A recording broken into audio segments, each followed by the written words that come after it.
Right back. Okay, everyone, we're going to get ready to have our speaker come to address us on today. And I just want to welcome everybody for coming out again to be with us here at the Kingdom Marketplace Connection. So this is our second event. And we're excited. I'm still excited, just as excited as I was back in May on my birthday. But I just want to say that we are still looking to move forward. Just for everyone, if this is your first time, the Kingdom Marketplace Connection, we are meeting every month, and we're meeting here at the Gospel Music Cafe, and it's every month on the third Thursday of every month that we'll be meeting. And what it is, the Kingdom Marketplace Cafe, Marketplace Connection, it is all about us making the connections in order for us to do what God has told us to do in the marketplace. Some of us are business owners, some of us may not be business owners. Some of us, we are saying, you know what? I've been inside the four walls of church. I know God has a plan for me. How do I get out of there? How do I take these gifts and these talents that God has given me and take them out into the marketplace in order for me to be impactful, to be a marketplace influencer? So as a result, the Marketplace Connection, that's what we are all about. And so it's not just about us meeting here every Thursday, every third Thursday, but there are other things that we will be doing as well. We are seeking volunteers. I do want to say, please take the survey, because the survey is really going to help us as we move along and as we begin to expand the programs for the Kingdom Marketplace Connection. And then we're also looking at doing some things via Zoom. And then for those of you who have known me for a while, we used to do the old breakout empowerment and leadership experience. And so we are bringing that back. And that's our annual conference. And we will be bringing that back. And so all of these things are sort of this, they're just rolling and they're pushing us forward in order for us to do what we need to do. So then you can do what you need to do. And it's all about my vision that God has given me for me is to encourage, empower, and equip people to become all God envisioned so they can experience what God saw, and to help them to be able to seamlessly integrate their spirituality with the reality of the marketplace. Knowing that when we go out into the marketplace, we go armed, ready and armed in order for us to be impactful, in order for us to be those influencers, and in order for us to carry out the assignment that God has given us and that He has strategically placed us in our respective positions, in our respective occupations, and as entrepreneurs, in order for us to turn the world upside down. And I do believe that with all of my heart. So I'm excited today. I'm excited to have Juliana Perry, who is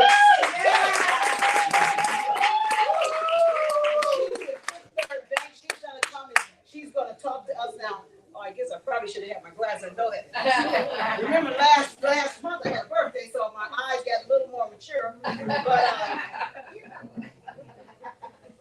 so I just want to tell a little bit about who she is. She and I really just met last month.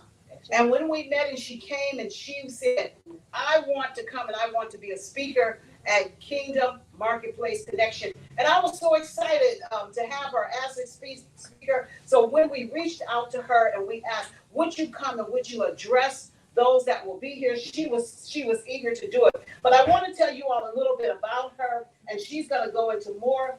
But it says that guided by the accomplishments of her parents, who were educators and entrepreneurs, after graduating from FAMU SBI, she started her career on the regulatory side of commercial banking as a loan analyst with the Federal Reserve Bank of Chicago. She worked with Midwest financial institutions who borrow from the discount window. A supervisor, a retired commercial banker, further encouraged her to pursue her career options in banking, and she applied and was accepted into a formal credit training program at a local Detroit bank.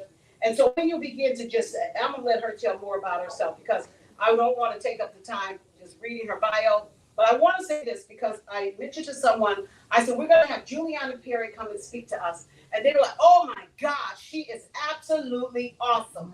So I just want to say to each and every one of you, get ready. And I know that she is going to not only bring us information in reference to funding and banking, but she's also going to bring us some inspiration as well in order to get you encouraged, to get you fired up and ready to go in order for you to be that impactful influencer in the marketplace. So help me welcome Juliana. Well, I'll tell you, I'm a walker when I talk, so I'm going to try to stay on point when you stay here. But thank you for having me today. Again, my name is Juliana Perry, and I'm a vice president and relationship manager with Fifth Third Bank. Now, what does all of that mean? And what is my journey? Why am I here? That's what I want to share with you today as well. Because I'm here because I was destined to be here and because no one else was. And I promise not to start tearing up already, but my dad inspired me to be where I am today because he saw in me like someone saw in him, someone with a business mind. Okay? So my dad told me, Juliana, I want you to own a bank. So, mind you, like, own a bank? I can't do that. I can't do that. So, over the years and in my head, and as my words come out, you'll hear my father's influence. But that's how I got started and was directed on this path. You know, ultimately, like they said, I'm the product of an educator, actually two educators, because my dad's background was business. He was a Southern boy. His father was a farmer and a business owner. His parents, the same thing. That's a business. So his aspirations brought him to Chicago, where he met and married my mom, educator. Yin and yang. Quiet, studious, misstudious. My dad, handsome, personality, no fear. Okay? And as they met and decided on their career paths, my father started off as an educator. But my early memories were him coming home in the middle of the night because he was driving a bus. Why was he driving that bus? To get some cash, sweat equity for his own business. So he did both. He ultimately employed family members, you know, while my mother did her thing in her lane, taught and raised two little girls. So again, over the years, my dad, be a banker, be a banker. Then it was, all right, I want you to go to this school. It was FASA. Me, I want to do my own thing because I heard my own voice and my own steps being aligned. So I'm fighting. You know, I say I don't want to go to VASA. Now, if you don't know, VASA is an exclusive all girls Ivy League school. I could have got in, but I said no, I don't want to go there. I did my own thing. My mother said, stay within the state of Illinois and I'll help you. I don't want to stay within the state of Illinois. So FAMU, for those again who don't know, that's Florida A&M University, home of the Rattlers. Okay? So that's where I got my undergraduate degree in business, in the School of Business and Industry. That's what SBI means. So what did that mean? That meant that I went against my parents and said, okay, I can do this. So I figured out, back then you had different ways you can claim independent student. I did. They didn't ask for as many tax returns and stuff, but that's not what we're talking about today. That side of the business. But ultimately, I was able to go to FAMU and engage in an entrepreneurial spirit early again, because part of our educational program was both the practical and the real life, where each year we were required to have an internship in addition to your 15 to 20 hours of a semester workload, okay? You had to have that before you graduated. Ultimately, I was assigned to small businesses. Once again, what is going on in my head? I'm hearing and following my path. You gotta have a plan, and everybody kept telling me, what's your 5-10-year plan? I don't know, but in my head, I did have a plan. It would zigzag around the corner, but I had a plan. So, came back, as you heard, I wanted to go back home to Chicago. My dad ultimately he and my mother both got over the fact that I didn't stay or do what they wanted. Once they saw that I didn't come back home begging, we were good. But you have to do that.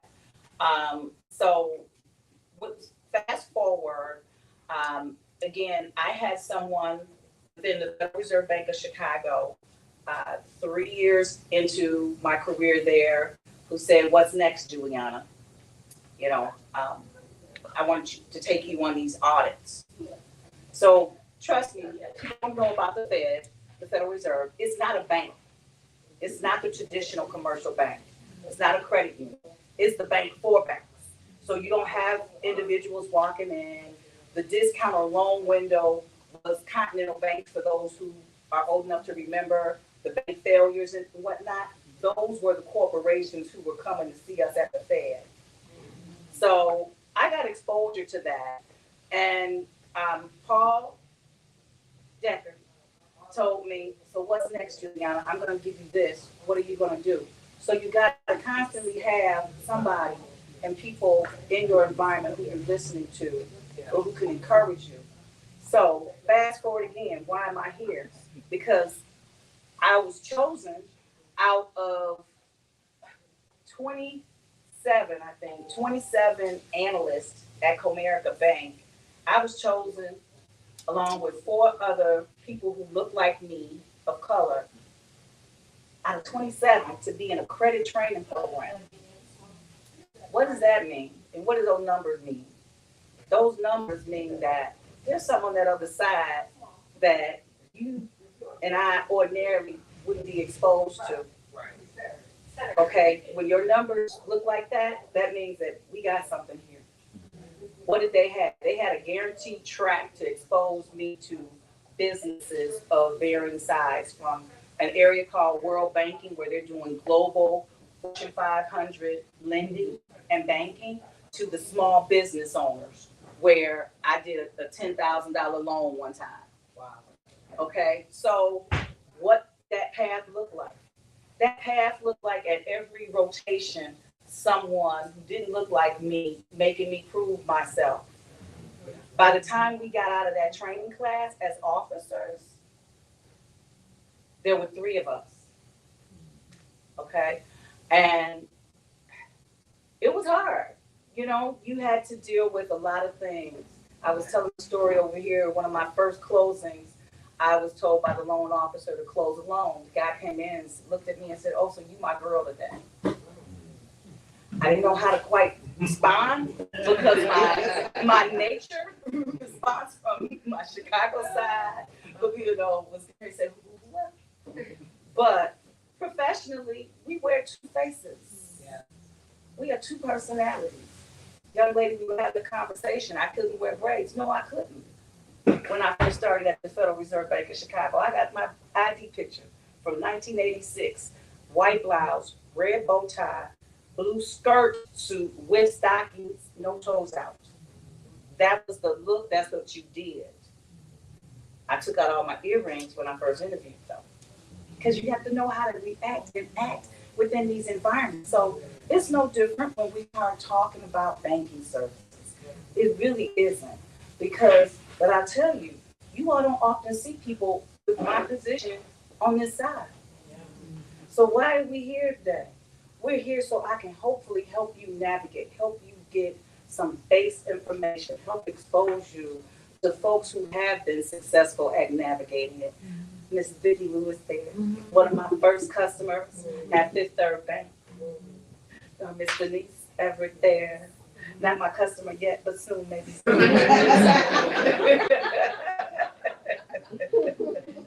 that's what I do.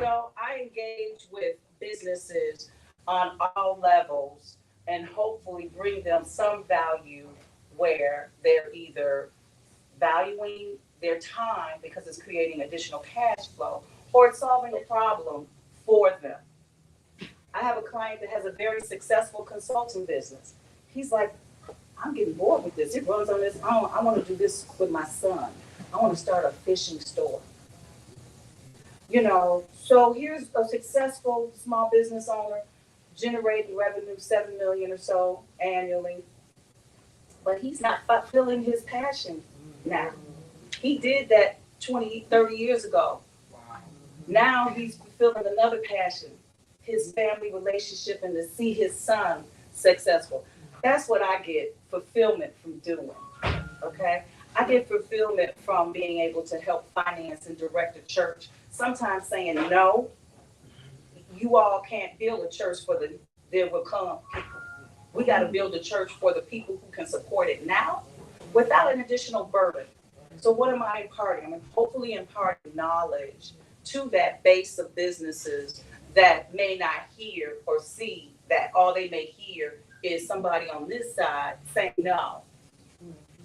So I want to hopefully, and I think I have over these years, been impactful in doing just that. I know they won't mind saying, but I walked into James H. Cole Funeral Home one day 14 years ago and met Carla Cole after not being able to get through the door a couple of times. And she said, honey, y'all sit on down here. This must be your lucky day. A year and a half later, James H. Cole Westside Chapel. Juliana. You know, but I give back. I served on the Women's Committee of the Charles H. Wright Museum and had the treasurer's role for several years. You get bankers get called. Y'all get recruited. We get recruited for treasurer. And I gave honor to women business owners on Mother's Day. I had the head of my sorority, Delta Sigma Theta sorority, Incorporated Theta Alpha. Must get that in. But I had her. I had Carla Cole. I met Mrs. Cole, you know, senior. I mean, there were other women of power and influence from education who we honored. That's what I'm here to do. And my father saw that. He pushed me. So you got to have somebody in you, pushing you, giving you that inner voice. Early today, I said, and I just talked to you yesterday, I said, okay, so exactly, because usually I'm a little bit anal. I will prepare a full speech and practice it to deliver it. But I kept saying, okay, well, why am I here? So why am I here? To share these words, to tell you that there are not a lot of people like me on the other side. And so I got a seat right now. And so what I want to do with that seat is be impactful. I'm at an age now and a point in my career where I tell my bosses, I'm tired of being the only one. What you doing? What you doing? Because I can't stay there forever. I can't stay in that seat. I'd love to be Vicky's banker forever, but at some point, we all going to, you know. Well, we're going to age out. You know, I'm not going to be on my walk at 80 talking about Vicky getting them financial statements. Okay, but we just got to impart the knowledge that and exploit the position and the opportunities that we have when we have them. Yeah. So I love talking. I could talk on point. I could talk, you know, one of those things, if you all have kids that are in business or want to go into business, SBI taught me some of this. Even though you got to have that naturally, you know, but the School of Business of Industry was structured in a way where it exposed me to those large companies at receptions and auditoriums where we were encouraged to stand up and ask CEOs questions. We were in small settings in receptions talking to folks about our careers.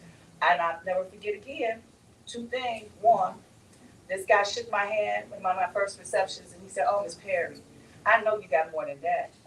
He said, give me more than that. I need to see your confidence because I know you got it. Show it.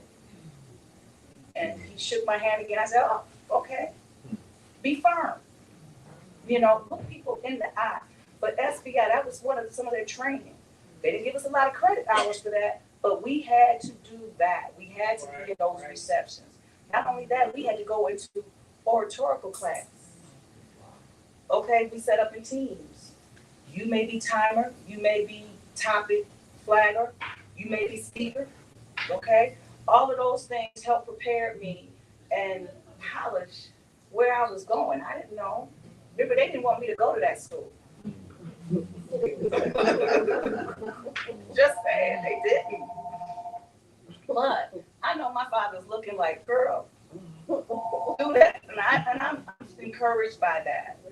You know, I am very encouraged by that. And I want to be here to encourage all of you because banking is not a mystery. No, there aren't people, a lot of us like me on the other side.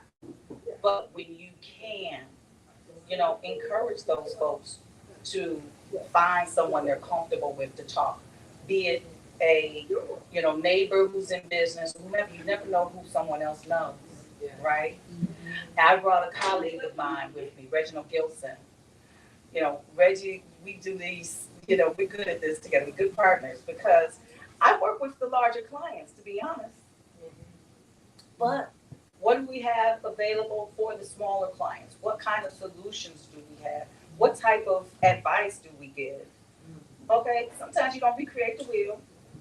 We have the SBA.gov as partners. They have a group called the SBDC, Small Business Development Center. That absorbs all these. And what they do is they help you vet your information, depending on what stage of business you're in. You know, so yeah, I can't do, but Reggie can't do everything. So we are a resource and we refer you to folks that have that experience. Sometimes credit's an issue. Okay, we meet people where they are. Reginald can help you, and we have tools that can help you. But don't be in denial. Somebody can't give you a loan if your personal credit is underwater. 680 or more should be your target. You know, and the higher you play, the better. The more you control. You know, I remember getting a car loan a couple of years ago, and a guy told me, "You got good credit, I need you this rate." So I said, "Okay," but I knew my credit. I knew what value I had, and I said, "So I see you. Show me the tier, because they don't show you information sometimes. Ask for it. Ask for explanations." I said, "So what do you have for people outside of this range? I'm above that." Keep blah blah blah blah. Okay. Don't take answers as face value. Understand what's behind it. Understand what impact that has in the final outcome. Another story. Young lady said, "I heard you tell someone the last time you was there, don't commingle your personal assets in your business." Some basic one-on-ones. Open a business account. It doesn't have to be an S corp or a C corp. It could be a sole prop. But open and separate your personal activity from your business. Because when you come sit down with Reginald and myself, we want to see what does that business do on its own. And I also have counseled folks on, "Oh, my business is doing well." Okay, well, what is well? And are you paying yourself? No, I don't take a salary yet. Pay yourself. You got to pay yourself so we can really see what the impact of your day-to-day operations are. And so, you know, again, overall, I wanted to tell you a little bit about me, a little bit about my journey and why I think it's important for me to stay and do and be where I am. So I can answer questions. And if that's good, you want me to, so anecdotes and stories, but I really want to hear more from you all, because one of the things and the reasons why I am here is that we want to demystify banking. Can you get loans? Yes. Can you get other services from a bank? Yes. What do you need? Know where you are and what you do need. So I heard some of you all maybe affirm the fact that you don't have separate bank accounts and business accounts. That's a start. Also, do you have an accountant? Not necessarily just a tax service. Do you have someone that's an accountant? And certainly that depends on the scale of your business. you know, you don't have to have a CPA if you're doing the 100,000 a year, but make sure that that tax person may be certified, and there's levels that you can, you know, evaluate for that. So what products in general do we offer within a banking institution? I'll have an ask. I need a line of credit because I want to grow my business. That could mean a lot. Tell me what that means. What does that mean to you? Does that mean buy more inventory? Does that mean hire someone? Does that mean invest in your infrastructure or your interior by developing, building out? So we need to know, what is that purpose? So I'll tell you a little bit, and maybe you'll have questions along the way as I talk about the 5 C's of credit. How many of you know what that is or ever heard of it? She's in finance. Hands didn't count, okay? She cheated. I got a question for you. Yes. Can you talk about the best ways for a small business? So you mentioned something about your business owners don't pay themselves. Can you talk about the best way for them to do that? What do you see as some ways, like say, hey, I'm a small business. I just opened up my business account. How do I pay myself? Okay. So for those of you who don't know, it starts with you got to generate revenue, right? So let's say you're generating revenue, and redirect me if I'm not answering your question. Okay. I'm generating revenue, but I don't have quite enough where I think I'm comfortable paying myself. Well, that may be your test again to keep your day job and keep going, building it up. You got to look at those numbers. I suggest business owners look at their numbers daily, depending on your activity and your whatever industry you're in. Some sales have a long sales cycle, some are short term, but you need to always know where you are. So when you get to a point where you can pay all your bills and you've paid all the bills, okay, then you need to start looking at, all right, and the bills, please forgive me, but it includes Uncle Sam.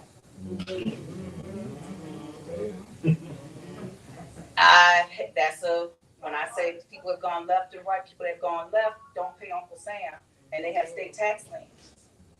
That's a non-starter for any lending relationship. Your credit could get crushed with it, and your personal assets could be attached. So pay Uncle Sam. So once you figure out you're generating revenue and you're paying Uncle Sam, you're paying all your other overhead costs. You'll hear those terminologies. And there's classes under the SBA that you can go to. You can hear more about these individual terms that I'm speaking about, the balance sheet, the income statement. So revenues on the income statement. Then you look at, okay, well, maybe I can pay myself $100 a week. All right?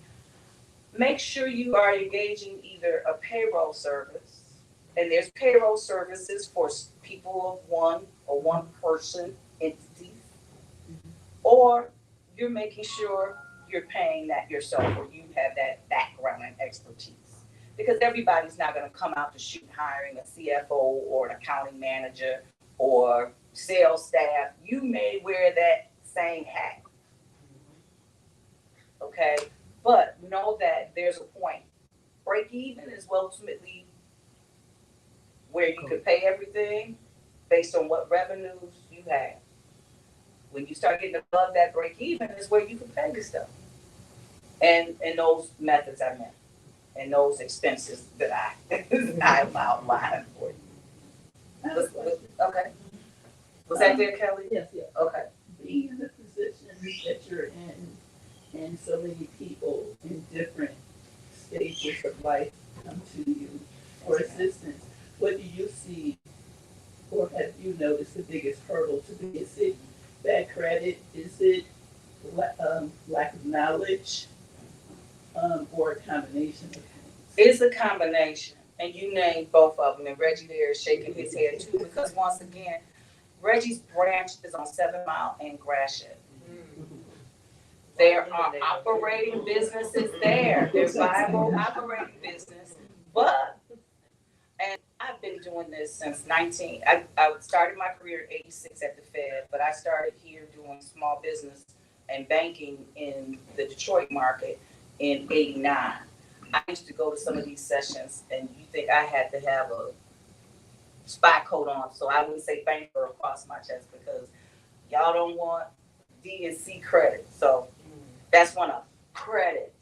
And yes, even though it's your business, it's you. How you handle your business, we see that reflected in how you run your personal. But we also are asking for you to personally guarantee your business loan, because even though it's in your corporation, you are responsible for that business's success or failure.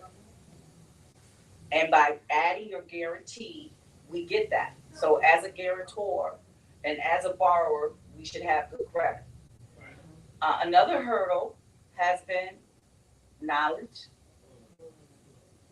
because people won't engage in the right professional help. They want cousin or auntie who said they know accounting to do the books. TJ said, don't hire the.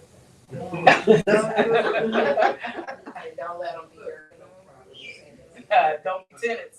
I'm on the don't be tenants. I'm on the don't be tenants, because don't be offended when I put you out if you don't pay. Because it's business. We have to learn how to separate the business from the emotion and personal. Right. So I have a question. Yes. So I purchased a business 4 years ago for $5.5 million, and I now owe $2 million. So do I wait until I've paid off that balance of $2 million before I venture off into the next level that I want to go into, which is buying a building, or do I take out additional loan? What would be your recommendation? You know, we know each other, so I can tell you. I want to see the numbers. Okay. Before I would advise you, you need to look at the numbers.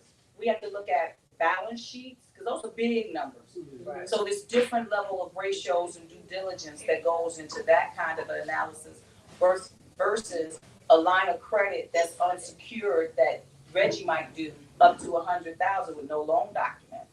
Right. Okay, but it's based on your credit score. So So I'm going to be looking at your numbers right. to see, okay, can you comfortably cover this as a debt service number? And if you are, so my numbers for approvals mostly depends on industry, but it can go anywhere from 1.1 over debt service to 1.5, depending on the industry. And so when I look at things like, is there collateral there? What, the personal credit scores, lending is not a yes or no. There's some rules, because I just finished all my compliance today. There's some rules that we have to play by, because we have to apply those same rules to Vicky's loan and to Denise's loan. Yeah. I love them both, but I still got to apply the same rules to both of them. And to any Joe Blow sitting in that seat. Right. But that's what I look at. I look at the numbers closely, see how much cushion you have to do that building. And as we talk about cash equity and what other hurdles I've seen that have stopped people from doing things, it's cash. So you already answered my question, because I'm at 8 to 10 million, but I'm breaking. I'm not at a profitable point yet. That's my net. Paying your bills and you paying yourself. And I'm paying myself, but I'm not at a profitability point. I'm breaking. Cash flow. So then you answered my question. I should wait until I'm at the next level, which is profitability, and probably should wait until I pay that Some of that down. million, Because it's a lot. $2 million off. Because that's more debt. Yeah. And I know the terms of debt like that, Yeah. and they're aggressive. Real estate allows us to expand the terms where the payment is lower. When there's business assets only, we are restricted. If it doesn't have SBA guarantees behind it, we're restricted of how long we can amortize or make that payment go away. The amortization is gonna impact your payments monthly. So, yes. Yep. So, but let's talk a little bit more about going forward with cash equity and what's needed. Because that is quite frankly, I've had calls monthly. I want to do this business, but I don't have any cash. I can show you an email 2 weeks ago. And I just asked the young lady, I said, well, maybe this is not quite the time for me yet, but I'm going to give you these resources because you need to look at building your cash basis so that you clearly understand that you got to put some cash equity in this. And then maybe build out your business plan and build it. But it was going from, I want to buy a collision shop to something else totally different. So that's another, focus. Know your industry. Know your business. I'm not an expert in Vicky's business, and I started picking on y'all, and Denise's business. But I got to get enough knowledge and from them and from what research I can do to understand. So read. Read about your business. Read about your competitors. Know your competitors. Know your ancillary markets that you might be able to sell let's say you've got a product that you make and you give a residual product or some waste. Can that waste be another business line for you? Maybe yes. So you gotta, before the other side of your question or response is, can you show me where you're going to be increasing your revenue based on this new product sale that you're going to be able to cover that? Because sometimes we do loans off of projections. But those are guesses, and they're best guess at that. So ultimately, we got to have some background to that too. All right. No, I agree. Pay one thing off first before I go. Unless you get some good contracts that are consistently there over the next period of time, and you anticipate that continuing. And It's too much pressure. That's you also put $2 million. You all have to have. She's getting her consulting on that. But you each have to evaluate where you are. Where you are. I had the pleasure of financing recently a McDonald's franchise. Okay? And this young lady had worked there for many, many, many years. Wow. And she had managed several. Ultimately, she had, over her 30 years career, accumulated enough where she was able to find a seller who was agreeable to the price and put her money down on that project. And so we financed it under SBA because there are certain rules where you have to have collateral, and, McDonald's, they own their buildings. So, it can be done. This woman, again, make me, feel glad that I was able to help her fulfill her life dream of owning her first McDonald's. She went from flipping burgers and dropping the fries to telling you drop it. But then let's not forget, it's your business. Yeah. Don't be so removed where you're not gonna get some grease on you. That's right. She dropped some fries. We were at a sweet event and some people didn't show up for work. She got on the phone, and she said, today I'm gonna enjoy myself, but she got on the phone, called some other people. Ordinarily, she'd gone back and maybe covered a shift. Same thing with my dad. My dad stayed in his store. He always had a family member around to watch. It was a cash business. So know your day-to-day. Know your business's strengths and weaknesses. Know where you're going. Make yourself prepared or prepare yourself to follow that journey as well. So with that, Out and about. Juliana, yes. can you talk a little bit about the importance of knowing your banker? Because there's a lot of folks that have been going to banks for a long time and don't know your banker, don't have anyone's name in the bank where you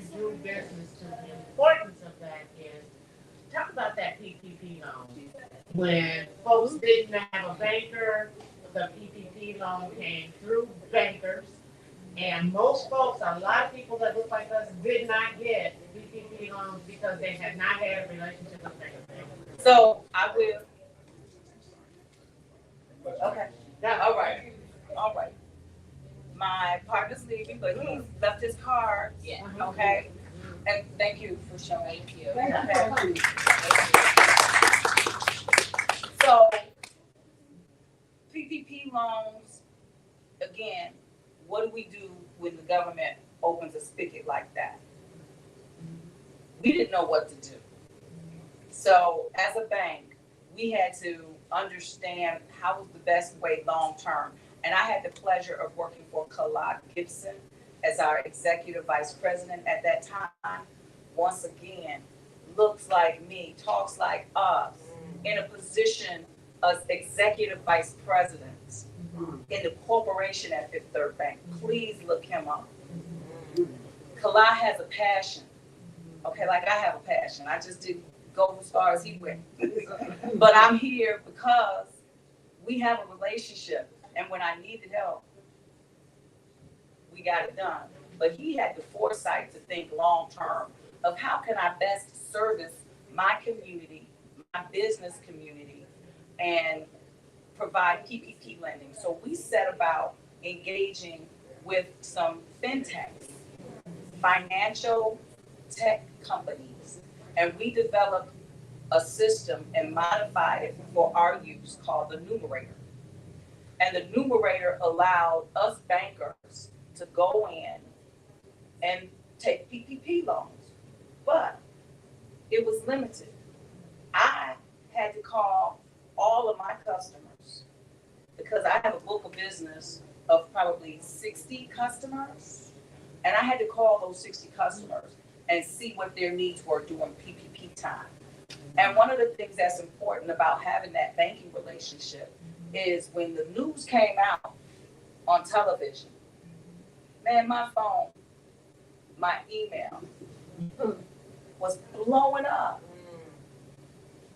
There were no banker hours because stuff had to be done. You know, Vicki knows personally. We got to the front of the line.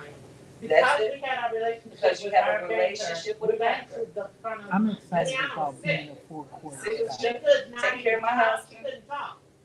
She was sick and still got us in the front of the line. That's what happens when you know your banker. You have a relationship. When you have a relationship with your banker. When your payroll is short and because your client that said that your check is gonna be in the mail tomorrow, but you gotta pay your staff, you call your banker and say, here's what's happening, what to do, help me out. Whether she's on vacation, this has been my relationship with this thing. And having that relationship We have with a Juliana, so that we can just you can just give a call, and then she has an assistant that you can call. And then from that, we developed a relationship where I'm part of the church, and the community comes out with the e-bus. And the e-bus, the Fifth Third e-bus will come out to the community and help the community With learn principles. about banking. And I'm also learn about if you have problems with your landlord, this is what you should do. Yep, If other you need resources. expungement, this is what you should do. If you need to have your children's teeth, they brought out dentists, so they're community oriented. You know, and I never knew that until I had a business and knew what banks can do. You know, know the whole story, and then you can share not just the good but the bad because of all the tools that they have that we don't know about that can help you get out of that box. That's right. You know, that can help you. Okay, maybe you need a bridge loan. You know, my bank, my 27 paid and bills are due. Well, calm down. Maybe we can talk about a bridge loan. Let's take a look at your numbers. Maybe then you can do that. So those are tools that I never knew about until not just sending money to the bank and getting money out of the bank, but having a relationship. Absolutely. So thank you, Vicki, for bringing that up. Because again, they got to the front of the line because they had a relationship. They had a relationship manager. We then were told, call all your retail people. You know, but Vicki was told, how the process was gonna work. So she didn't have to have that anxiety. I had clients I talked to at midnight. So they didn't have to have that anxiety because they had a relationship with me. So ultimately, PPP loans can be forgiven if you have one. And if you have not, excuse me, gotten forgiveness yet, please, please, please, whatever bank you're with or whatever entity gave you your PPP loan, you must read the documentation. When you have a certain time that has elapsed after the disbursement of your loan, you have a deferment period wherein you should be getting your SBA, getting your application in for forgiveness. If you don't get your application in within the deferment period, payments start. You will get billed for those payments. It's your obligation. Now, the SBA comes get their money from the bank. So then ultimately, you're not necessarily dealing with the SBA anymore. And yes, you do have to apply for forgiveness. People think they don't have to apply for it because they only got a little bit. If it's $5,000, you have to apply for forgiveness. If it's $1,000, whatever you got, you have to apply for. It's a different process. It's an easy process for those under 150. Very easy and no documents, as I've been told. Okay? So I'm told no documents under 150, not just saying. But if you don't ask for the forgiveness, you are owed that money. You gotta pay it. And if you don't pay it, then the bank can come after you, or whatever entity can come after you for that. But it's a simple process if you're a small company. But again, with PPP, with knowledge, with information, I'm a banker within business banking, but our retail staff at each branch has access to someone like me. Depending on where your branch is, they may not look like me, but there is someone there. Just like Reggie is here with me, because he realizes where I go, I can impart and impact somebody, because they're going to come back, and a lot of times they come back into his world, his size. So even if they're West Side, they'll go on Rashid and work with him because they know and value his relationship with them as a banker. And so there are solutions that are at the bank available for working capital. Again, working capital, short term loans, longer term loans. Term loans look like real estate, equipment. Working capital, lines of credit, receivables that are going to flow back to you should pay down that line. It's an operating cycle of your cash. So a line of credit shouldn't be something that is short term, that stays out and you decide to, buy a new car with it. That's an improper use of the funds. And when you need it for your working capital because you have a new project and a new vendor or a new supplier you got to pay, you misused it. So be tight and understand the use of funds, and again, like Vicki says, communicate with whoever your banker is. Yes, ma'am. No, I didn't go over the five C's of credit. I talked about them. So we really intersprinkled them within the conversation today. So formally, and Kelly, if I forget one,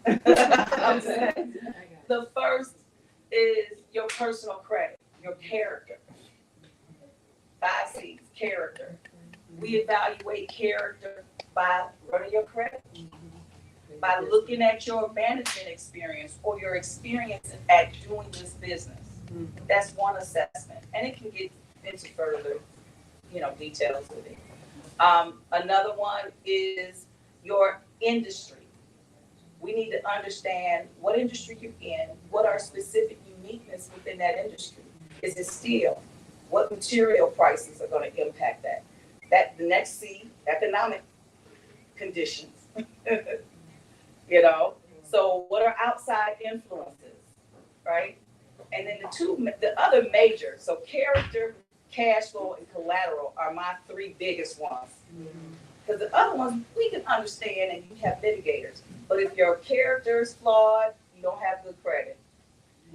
If your cash flow, the numbers we talked about with Denise, knowing your revenue and your obligations and having that excess to pay yourself and excess to do something else with, that's in a rough shell cash flow. And then your collateral, those are your business assets. And business assets can mean a lot of different things. They can be the top of your balance sheet, accounts receivable. That's what's created when you do something for someone else and they owe you, to be basic. Another one is inventory. What product do I have in final form as a finished good, as a work in process, meaning it needs some other tooling to it, or as a raw material, okay? Those are parts of inventory, and those all have different values. And then equipment. Your equipment is on your balance sheet. And equipment may be a cash register, or it could be a forklift, or it could be a CNC machine. So that's collateral. So essentially, I did a very high level of the 5 C's, and I don't think I missed it. Even though economic conditions got a C in it, industry, you know. But yeah, so those are the things that we as bankers look to and dive into using different tools. Because there's also different financial statements that we look at depending on the size of the business. But in most cases, we don't always look for a tax return unless it's a business that generates a review or an audit. And so be careful about your use of language too, because you can call a CPA and say, I want an audit done. You don't really want an audit done. You just want a financial statement that's typically a compilation. So educate yourselves. What if somebody says, Juliana, listen, I'm not a numbers person, I just sell this stuff, blah, blah. I heard you throughout the course of your conversation talk about numbers are important. Yes. So what advice or what would you say to someone who says, look, I'm not a numbers person. You gotta be a numbers person, I'm just not. Yep. What kind of advice, what would you tell them? I would say absolutely. My back is sweating, but I'm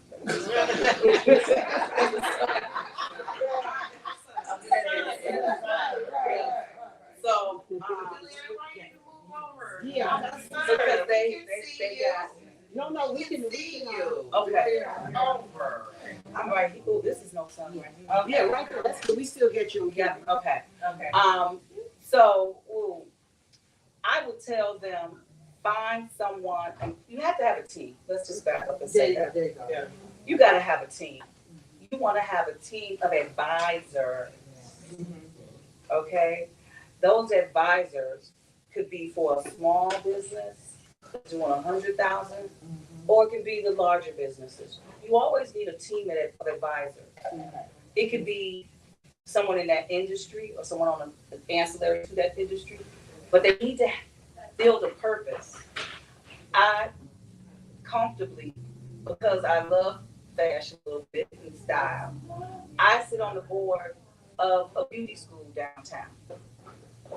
You know, if you haven't heard some of my discussion, I enjoy helping my own, right? Because there's not enough out there. So this young lady did my hair, but I heard her talking. Her dream, let's say 4 years ago, was to start her beauty training school for CAS accreditation and for aesthetics and for barber. And, you know, I had just met her, but I could tell she was on it. She asked me to be part of her advisory board, on her board, executive board. But she also staffed it with someone from Goldman Sachs. If you download that, Her if you download the app, CPA, it'll come right up. okay? Some people who were competitors Me of and Kate hers start on consulting the that. level of hair design. Mm-hmm. She did have someone else that was on her board who was who has started a training school for technology. She surrounded herself with professionals who could do nothing but support her and help her. Yeah. And so that was the importance of that. But if you come to tell me today that you don't have someone financial, I'm going to give you 3 names and say you need to, or that you haven't done your taxes ever, you know. I You know. spent mine on So the I would give jogging you suit. 3 people to go to. I Yes, spent it ma'am. on the jogging suit. What about setting up the business model of a tri-matrix Mhm. business system where you have a corporation, an LLC, and a nonprofit? Can you speak to that so that people can have the money flow from one thing to the other? Well, technically, money cannot flow that way because it's a nonprofit. That is supposed to be a mission-based Well, I'm saying and the within its nonprofit own. allows you to bring in, to get gifts in kind, to have a training school, to have people, community things. The Yes. LLC allows you to have purchasing power to purchase your widgets, whatever that may be, maybe with 5 or 10 other people that have the LLC, whether it's chicken, nails, or whatever. And then the corporation is your corporation. So we like to overcomplicate stuff. What are you trying to accomplish with all of that? That's what I'd sit down and, maybe not a conversation for here, but I would ask you, what are you trying to accomplish with all of that? Because technically, again, your nonprofit is a shell entity within itself. Well, let's say it's a chicken business. So the Okay. chicken business is the chicken business. That's the corporation, that's That's the the corporation. operating entity. Right. Then the LLC, you get with the 10 other chicken businesses, so you can buy your chicken for 2 cents instead of $2. Buying consortium, okay. And then the nonprofit, you can hire people that need jobs, that came out of transition, a training program, whatever, so then you can get some gifts in kind, you can have people come in, employees come in under your nonprofit. But you can't, But you they can't would intermingle come in those. training, it would be training. So yes, so you understand, those are really 2 separate entities. The operating company and the LLC, I can see a line, but you can't mess with Uncle Sam. That nonprofit, if you're getting gifts and all that in kind, they cannot be used to further your profits on the other side, legally. Somebody said we. Because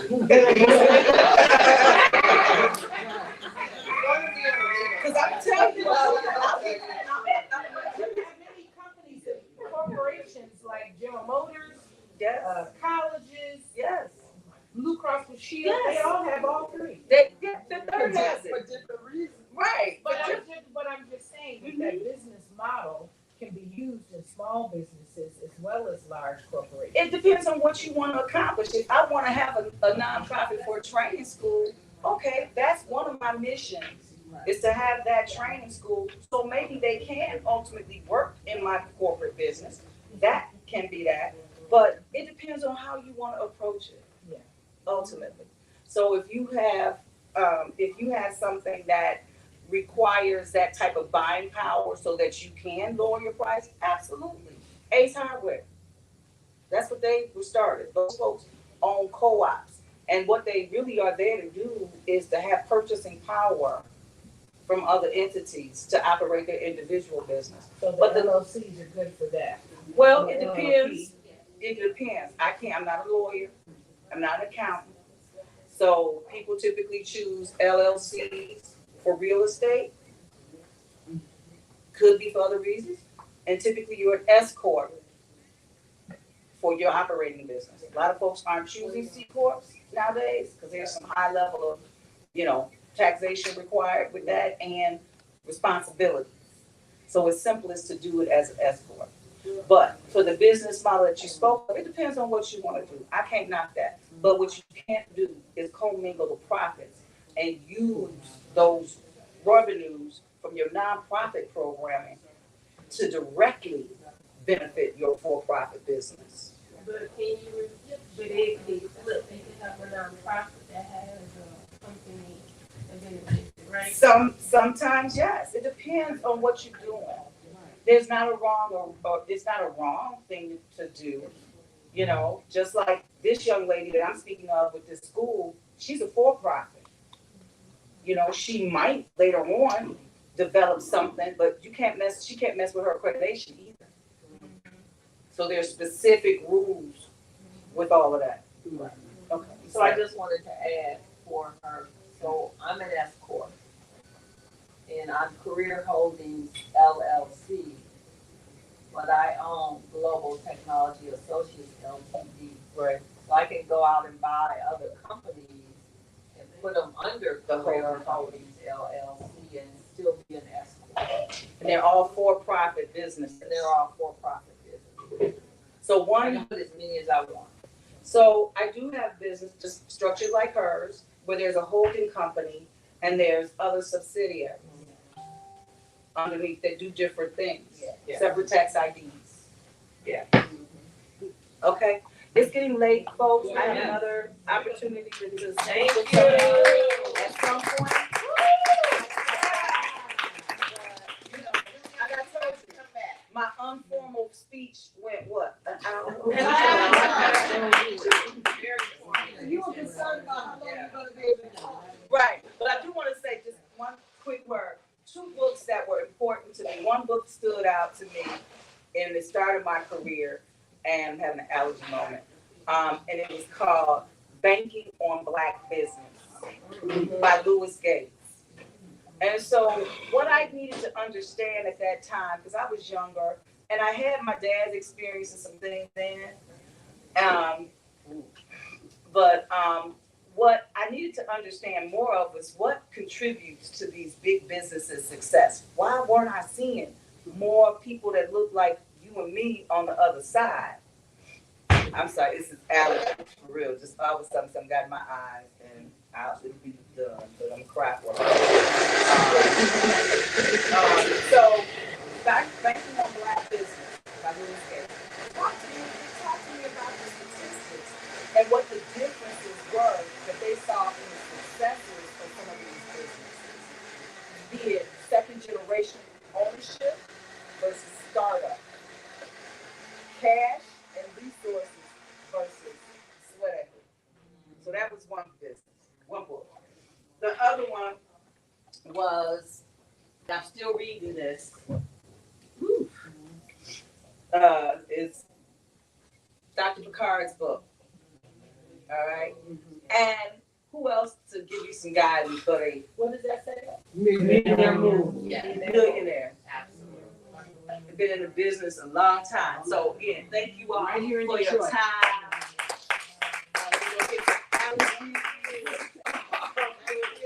Crazy stuff. Thank you so much. Thank you so much for and being with us. You know, it's so amazing because when I spoke with Juliana, and she was saying, "What you want me to say?" And most people who know me, whether I'm in the church or out of church, my whole thing is that God knows what we need to hear at that time. Yeah. And so I told her, I said, she said, "Well, I talk about the 5 C's." I said, "That's okay. Talk about the 5 C's, but also give us some inspiration." Yeah. And I feel it's really important when speakers come to speak, we get to know them. We get to know a little more personal about them. When Vicki was here last month, I mean, it was like I'm sitting up there just wow. But that's what it's about, because then it makes you realize she's just not a banker at Fifth Third, but she's really a human being, and she's one of us. You know, she's right, and she understands it. But not only does she understand it, but she understands why she's been strategically placed in that position, and why she went through what she went through. Why she had to stand up to her parents and say, "No, I'm doing it my way."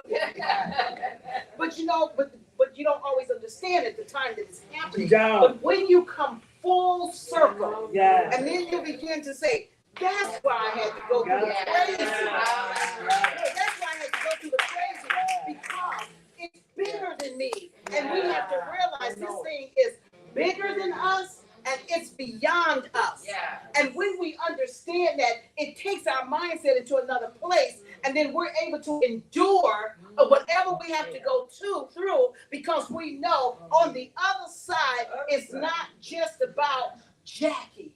It's not just about Juliana. It's not just about Kim. It's not just about us, but it's a bigger landscape that God has for each and every one of us. And why did he give us these skills? Why did he give us these talents? He gave them to us for us to go out into the marketplace and make an impact.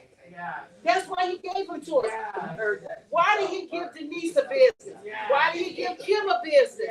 Why did he give Vicky a business? Why did he give DeAndre a business? Why have he strategically placed you where you are? He did it because he knew that at that precise time, you needed to be there to open some doors for somebody. You know, she was talking about the relationship that Vicky has with her. And she said, Vicky didn't have to go there wondering, oh, what am I doing? What am I doing? How am I going to get to that PPE loan? All Vicky had to do was pick up a phone because she had established a relationship with a banker. So when you establish those relationships, you can pick up a phone and call people. And if they're not there, guess what? They're going to call you back. They are going to call you back. But we have to do our due diligence. We have to do what we need to do in order for us to be the success that God created us to be.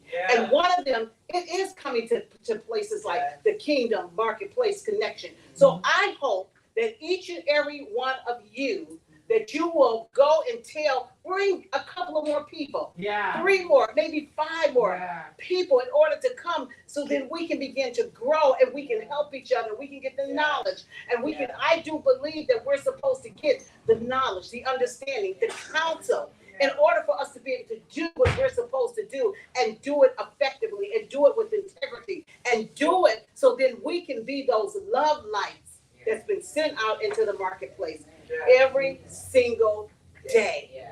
And understand. I missed you praying today, but as I was preparing myself mentally, I said a Jackie prayer in your voice. Oh, really? I did. And I said, Lord, take my spirit, take my tongue, take my mind, and put it there. So I said the prayer already to myself. Oh, well, that's so that's really great. So I just want to say, this is I have a heart.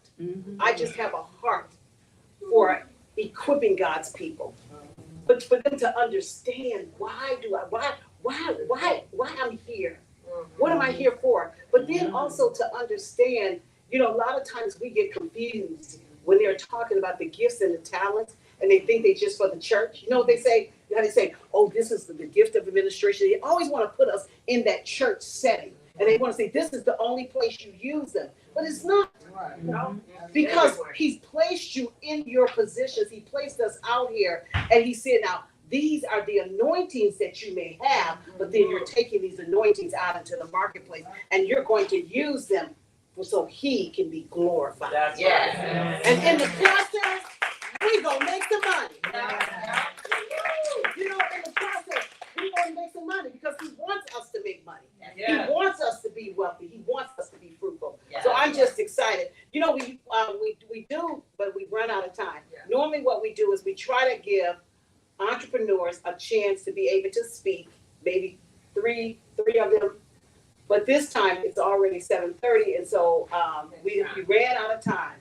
However, we will be back here on the 3rd Thursday of next month. We'll be here at the Gospel Music Cafe. Our speaker is going to be the CEO of Razar, and that is Ashley Williams. She's going to be our speaker. She is a content curator, and she's going to talk to us about why content is king, but then also how to get that message out there effectively.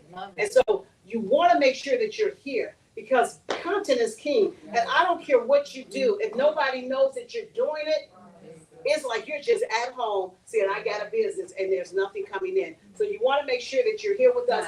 We are looking for volunteers to help us as we're moving forward so that we can expand, we can grow. And if you know of anybody that you feel like they can bring value to the Kingdom Marketplace Connection, please do that. And I also want to say, if you are up, or if you're not, you can always tune in later at 11:59, a minute to midnight, Marketplace Prayer. We want to make sure that you're there because, again, it's all about empowering you and equipping you in order for you to do. And I do encourage each of you, make sure you mingle, make sure you get to know each other, and let us just thank Juliana for coming and being with us. I want to say thank you to each. I want her to be another.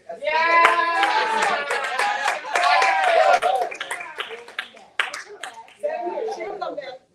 She'll come back. But it's good to have different folks from different things because that content is key too. And how you represent yourself and how you. They missed you today, and I want them to be able to get what we got. And it's on. It's on. They can go and they can look at it. And I want to say thank you to all of you for coming. Make sure if you have not got my books, Prayers for Success, and I decided this was written because I was just undecided. And then I realized that in order for me to be effective and to do what I had to do, I had to come to a decision. And I decided stands for diligence, excellence, confidence, integrity, discipline, enthusiasm, and dedication that helps you move from resolution to execution, that helps you move from just writing things on a page, and they move into jumping off the page in order for you to be the executor that you created. And Prayers for Success. Thank you, Vicky. Thank you, Vicky. Last month, Vicky, I said, wow, she's selling Prayers for Success better than I did. But Vicky, she really, she inspired me so much about Prayers for Success. I was talking to Michelle that's here, and she went and bought it as a result. And she said it has been helping her go throughout her days. So I'm going to tell you, both of these books will really help you excel. And I'm not just saying it because I wrote them. I'm saying it because God answered my prayers to anoint my hands to write the words that He's spoken to me. So when people read them, they will know that they are His words and not mine. So I encourage each of you, you have not, get your Prayers for Success and also get I Decided. And I want to say thank you to all of you who come and to support us here at the Kingdom Marketplace Connection. I want to thank Lonnie again for opening the doors at the Gospel Music Cafe. It is a blessing, I'm telling you. And so please, please, please tell your family, tell your friends, and tell your foes that they need to be here next month, July 21st at 5:30 for the Kingdom Marketplace Connection. And I hope to see you all next month. Thank you.